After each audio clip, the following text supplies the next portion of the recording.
গতকাল জাতীয় SC ST কমিশনের দল এসেছিল সন্দেশখালীতে চেয়ারম্যান অরুণ হালদারের নেতৃত্বে।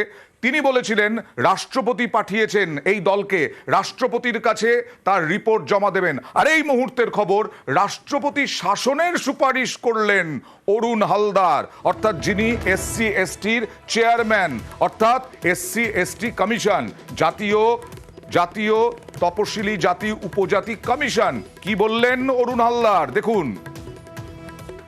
महामहिम राष्ट्रपति मैडम को जो रिपोर्ट दिया है उसमें ये चीज़ लिखा है कि मैडम अभी आराम से जो कानून में है आराम से आप राष्ट्रपति शासन के लिए अब सुपारिश कर सकता है, क्योंकि बंगाल का हालत अभी इतना खराब है।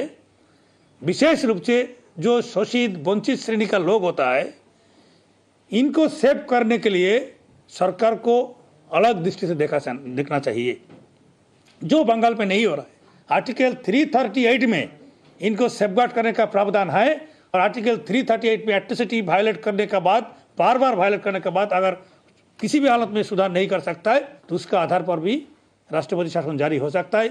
ये कानून का आधार पर हम लोग महामहिम राष्ट्रपति से इमीडिएट आराम से राष्ट्रपति शासन हो सकता है, ये कानून में है। ये चीज़ महामहिम राष्ट्रपति को मैंने बता दिया। কথা বলবো তৃণমূল মুখপাত্র জয়প্রকাশ মজুমদারের সঙ্গে। জয়প্রকাশ বাবু, আপনি শুনলেন, ইনি হচ্ছেন জাতীয় এসসি এসটি কমিশনের চেয়ারম্যান অরুণ হালদার। বললেন আরামসে রাষ্ট্রপতি শাসন করা যায় পশ্চিমবঙ্গে। কি বলবেন? দেখুন, অরুণ হালদারের একটুখানি আপনারা ব্যাকগ্রাউন্ড চেক করবেন। পশ্চিমবঙ্গে বিজেপির এসসি সেলের প্রধান ছিলেন একটা সময়, এবং বিজেপির হয়ে এখানে ইলেকশন লড়েছিলেন।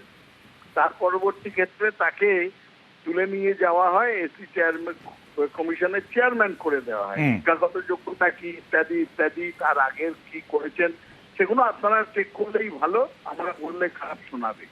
কিন্তু সব থেকে বড় কথা, এই অরুণ হালদার মণিপুরে একবারও যাওয়ার প্রয়োজন মনে করেননি, যেখানটাতে হাজার এসপি নিধন হয়েছে। আপনারাও জানেন সেখানে মণিপুরের যে ঘটনা হয়েছিল, যে কনফ্লিক্ট, রক্তাক্ত সংঘর্ষ, তিনি সেখানে যাননি বা বলেননি মণিপুরেতে রাষ্ট্রপতি শাসন দরকার। সেখানে অবাধে যে জনজাতি এবং এসসি এসটি তাদের নিধন হচ্ছে, মাস কিলিং, সেসব ক্ষেত্রে কিন্তু হয়নি। পশ্চিমবঙ্গে দৌড়ে এসছেন, বা পশ্চিমবঙ্গে জানেন করে তিনি বলছেন কোথায় এখানে এসসি এসটির কি হয়েছে এই ঘটনায় সন্দেশখালীতে।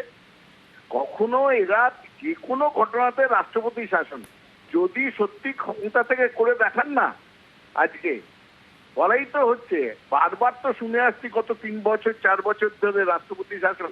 উল্টো দিকে অমিত শাহ বারবার বলছেন না যে এই রাষ্ট্রপতি শাসন বা আমরা ওপর থেকে চাপিয়ে দিয়ে আপনাদের লড়াই আমরা লড়ে দেবো না, সেটা এখানকার বিজেপিকে বলছেন। আর এই অরুণ হালদার তিনি প্রায় দেখবেন যত ঘটনা হয় পশ্চিমবঙ্গে দৌড়ে এসে পশ্চিমবঙ্গ সরকার এবং পশ্চিমবঙ্গ বিরোধী এবং পশ্চিমবঙ্গের জনগণকে অপমান করে যাননি। ধন্যবাদ।